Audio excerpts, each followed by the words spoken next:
Apa yang dilakukan dengan ari-ari tali pusar bayi ketika lahir? Apakah harus dikubur, bungkus, buang di sampah? Nggak ada masalah. Jangan bawa khurafat-khurafat yang tidak perlu ya. Jadi nggak ada masalah. Dibungkus taruh di sampah. Mau dikubur juga silahkan, nggak masalah. Gitu kan? Ada khurafat di Indonesia. Maksudnya khurafat ini kebohongan ya. Nanti kalau dimakan sama kucing, akhirnya anak kita jadi sakit. Nanti jadi begini, nanti jadi begitu. Kalau dibuang di lautan, dimakan ikan ganas, nanti anak kita jadi nakal. Ini khurafat semua, nggak ada. Itu cuma sekedar ari-ari ya, sisa daripada yang digunakan pada saat dia masih di rahim ibunya. Dari 12.000 orang pasukan yang ikut dalam perang Hunain, berapa banyak kaum Ansar? Apa keutamaan Abu Sufyan sebagai sahabat Rasulullah SAW? Perang Hunain, jumlah pasukan yang hidup yang ikut 12.000, tapi kalau kita mau hitung orang Ansar, maka dilihat pasukan awal. Pasukan awal sebelum Hunain adalah Fathi Makkah, pembebasan kota Makkah, dan jumlah pasukan itu 10.000 orang. 10.000 orang. Dari 10.000 orang ini, ulama mengatakan, ya ahli sejarah mengatakan jumlahnya antara Ansar dan Muhajirin itu perbandingannya 70-30. Jadi 70%-nya orang-orang Ansar Madinah karena memang mereka lebih banyak, dan 30%-nya adalah orang-orang Muhajirin. Jadi kurang lebih kalau dari 10.000 orang pasukan yang menyerang Mekah itu sekitar 7.000 orang dari orang Ansar, dan itulah jumlah mereka juga yang masuk ke Hunain. Ya kan gitu, karena memang perang waktu pembebasan kota Mekah nggak ada korban dari sahabat, nggak ada yang mati. Sementara perang Hunain ini adalah kelanjutan dari perang pembebasan kota Mekah. Jadi kalau ditanya kurang lebih Allah alam yang saya tahu sekitar 70 ribuan, 7.000 ya, 7.000 orang. Selama 16 tahun orang tua membiayai penuh pendidikan si anak sampai lulus. Ketika si anak sudah bekerja dan memiliki penghasilan, orang tua meminta kembali semua biaya yang sudah dikeluarkan dulu kepada si anak. Apakah dapat dibenarkan sikap orang tua tersebut? Jawabannya benar, iya. Bisa dibenarkan. Ya, bisa dibenarkan. Dia minta yang pernah dia berikan atau tidak, itu bisa saja. Tidak ada masalah itu. Terutama yang berhubungan dengan sebelum sesudah dia balik, kalau anak laki-laki. Karena kewajiban nafkah orang tua, terutama ayah, kalau ayah meninggal ibunya membiayai anaknya yang laki-laki hanya sampai dia balik. Setelah balik hukumnya sunnah. Semestinya secara hukum syar'i, kalau kita bicara ini ruang lingkup bukan orang tua pada anak, nggak boleh masuk dalam manan, gitu kan? Tadi yang sudah kita jelaskan.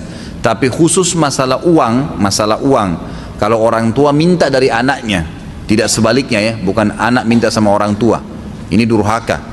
Kalau ada anak biayai rumah sakitnya orang tuanya dan seterusnya, lalu dia minta bayar kembali, ini durhaka dengan orang tuanya. Berapapun umur dia, berapapun umur orang tuanya. Tapi khusus bab orang tua yang minta uang dari anaknya, gitu kan?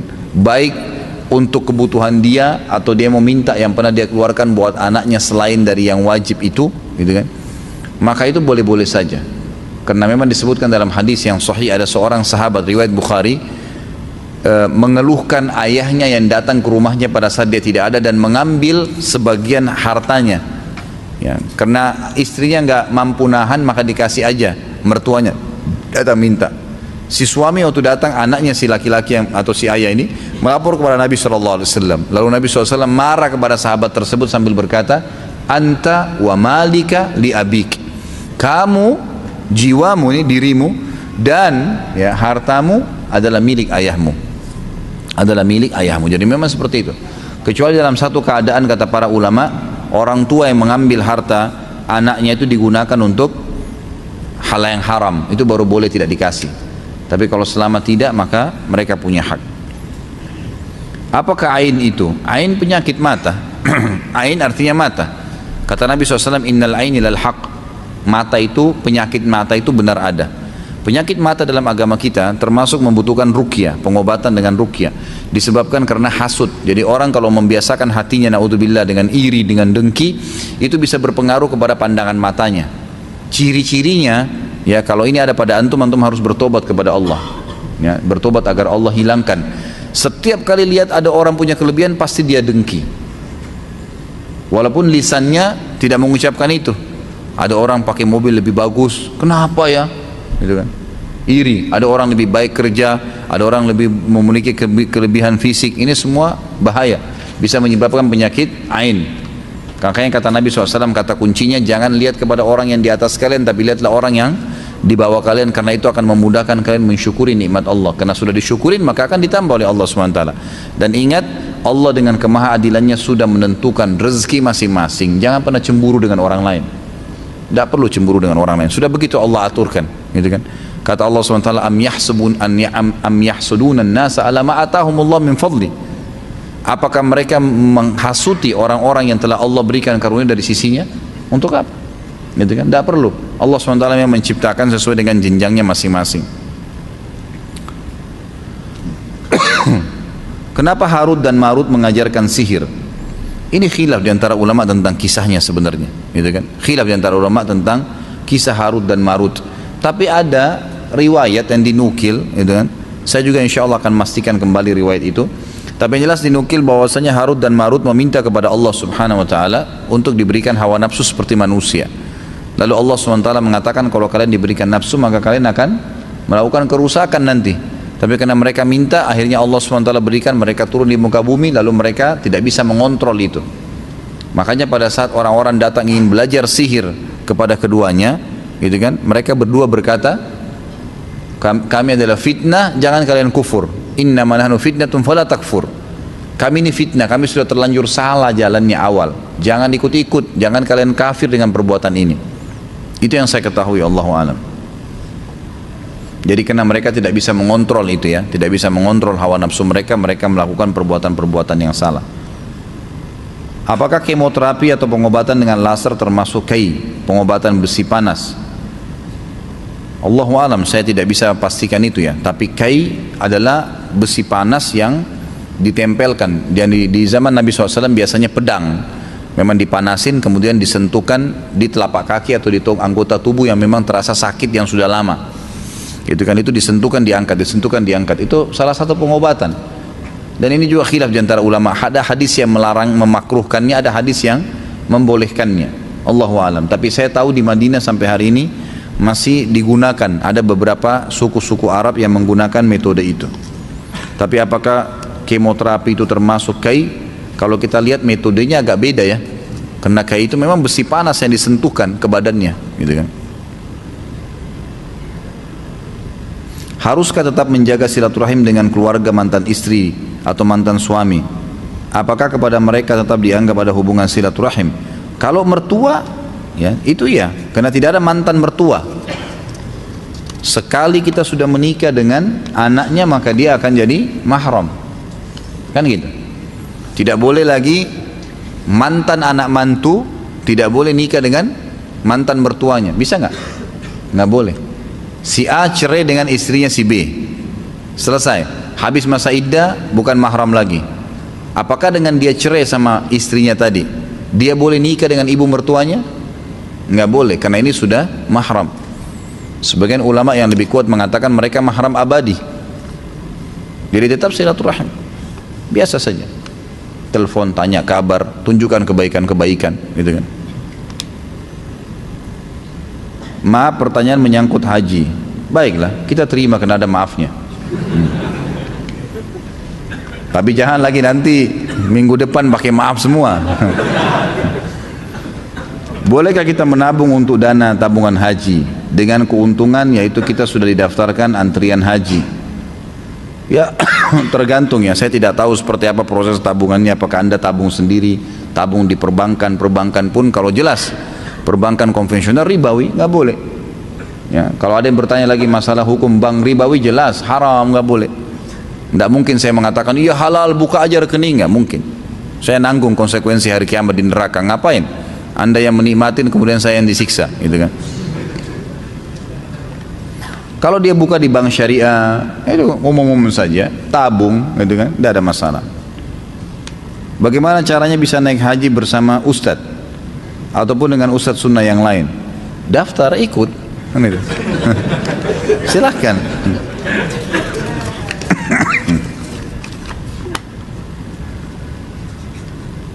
Selain di sini, apa ini? Di mana lagi ustadz adakan taklim rutin? Dan di televisi saya juga pernah melihat Ustadz bersama Ustadz Arifin, apakah rutin dan setiap hari apa? Dia bisa dilihat di web saya di www.khalidbasalama.com, dibuka ada jadwal full, di situ sudah dilihat. Kalau apakah rutin, tidak rutin. Saya hanya kebetulan kemarin diminta di TVRI pada hari Kamis, 2 Kamis yang lalu, sama beliau sekali tampil, beliau jadi moderatornya dan saya sempat menyampaikan materi, itu saja.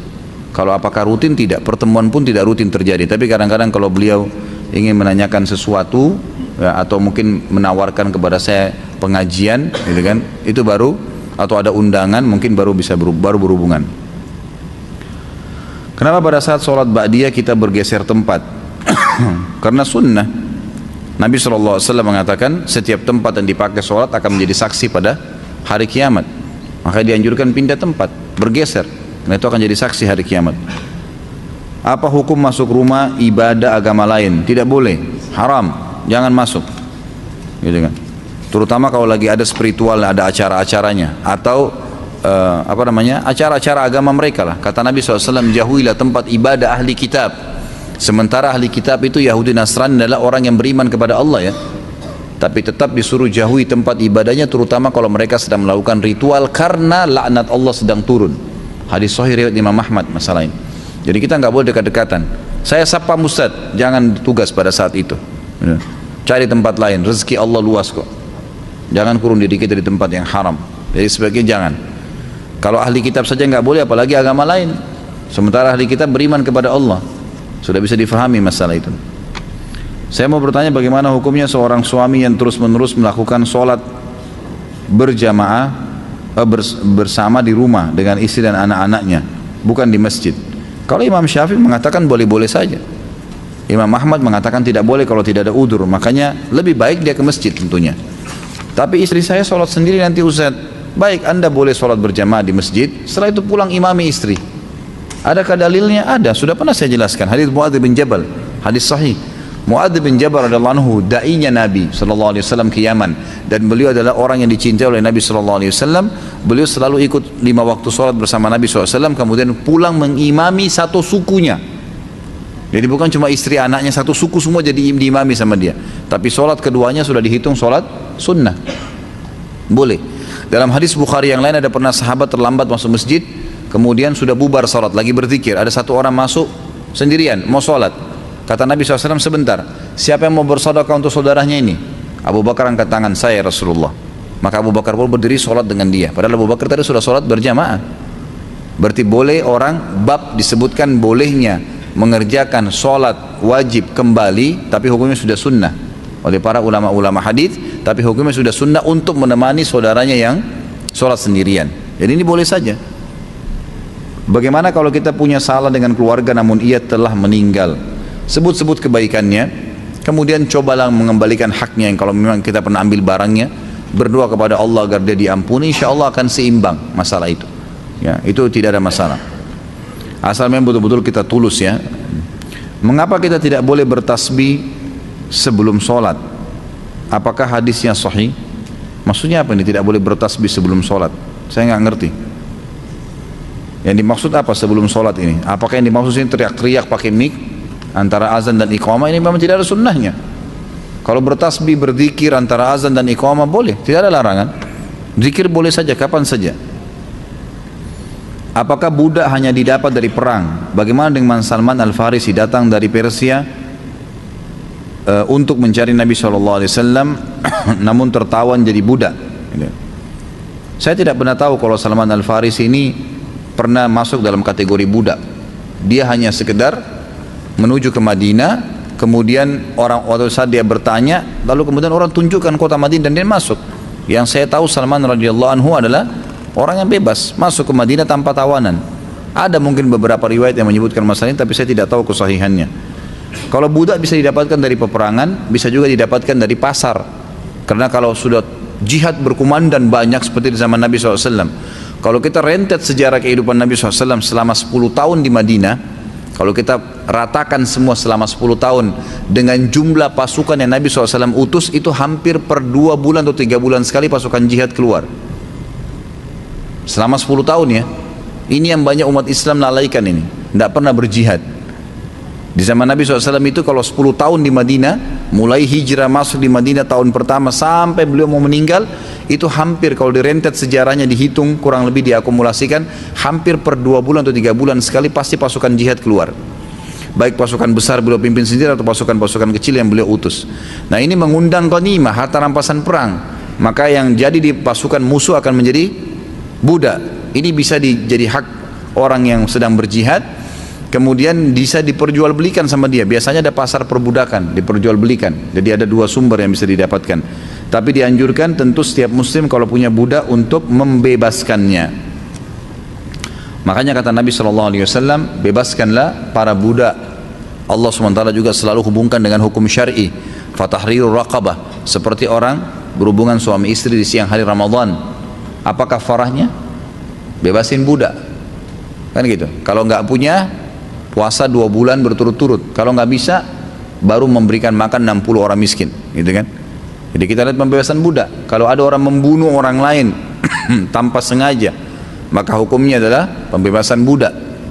Orang bersumpah salah, sengaja atau tidak sengaja, maksud saya sengaja bersumpah atas nama Allah, kemudian dia bertaubat, pembersihannya, kafaranya membebasin budak, atau berpuasa 3 hari berturut-turut, atau memberikan makan 10 orang miskin. Jadi memang budak dalam Islam itu ada dihubungkan dengan hukum syari, dan sudah pernah saya jelaskan masalah ini. Fadilah salat rawatib 12 rakaat apa? Lalu dimulai dari mana? Apa dari isya atau subuhnya? 12 rakaat fadilahnya tentu banyak ya. Ada beberapa hadis, diantaranya hadis sahih, siapa yang menjaga 12 rakaat sehari semalam, Allah akan bangunkan baginya istana di surga. Ibnu Umar mengatakan, saya menghafal dari Nabi SAW 10 rakaat sehari semalam. Jadi hilaf di antara ulama antara 10 dan 12, tapi yang lebih kuat adalah 12 rakaat. Kalau dimulai dari mana tidak ada masalah, dimulai dari mana. Yang jelas dia 2 rakaat antara azan dan iqamah subuh, 4 rakaat sebelum duhur, 2 rakaat sesudah duhur, 2 rakaat sudah maghrib, 2 rakaat sudah isya.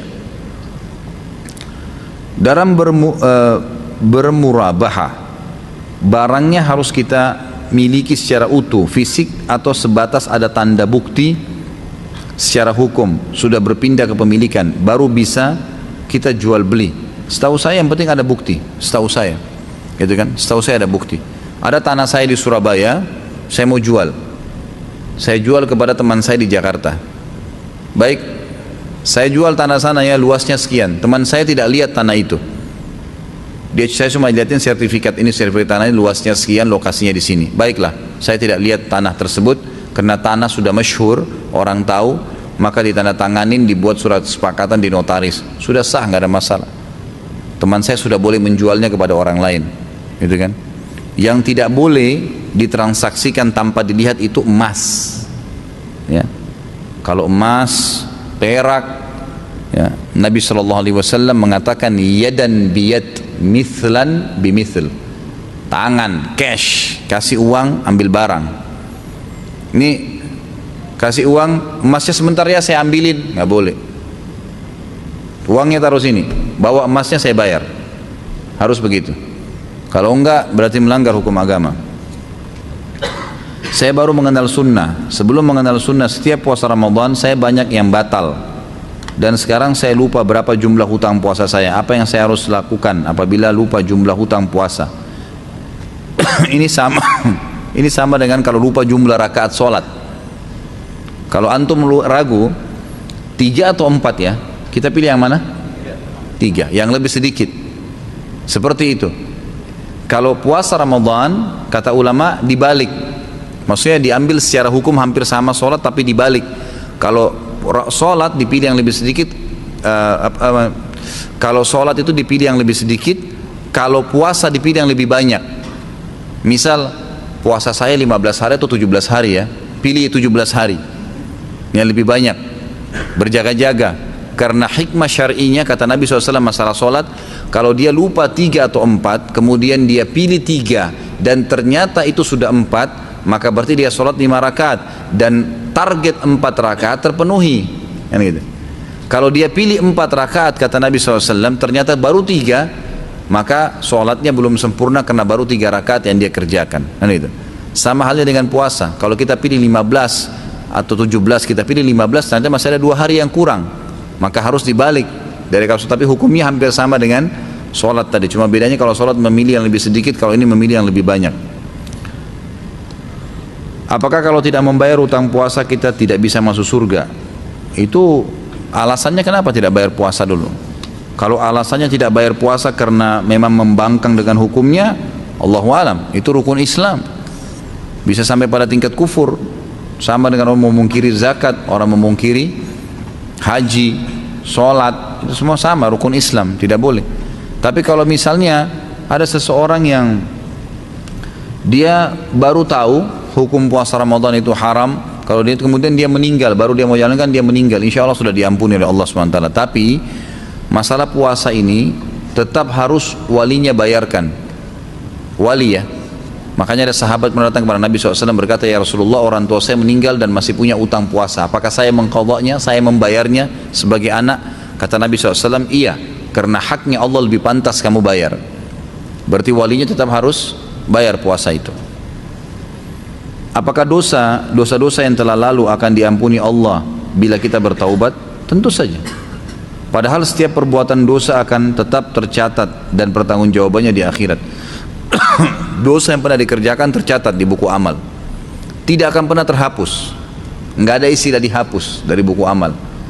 Misal seseorang melakukan perbuatan zina pada tanggal ini, pada malam ini, di tempat ini, dicatat oleh malaikat atid. Begini kejadian dicatat oleh Allah, perintah Allah SWT. Seminggu kemudian dia taubat, ditulis pada tanggal ini dia bertobat dari dosanya yang itu. Tapi tetap ada catatan.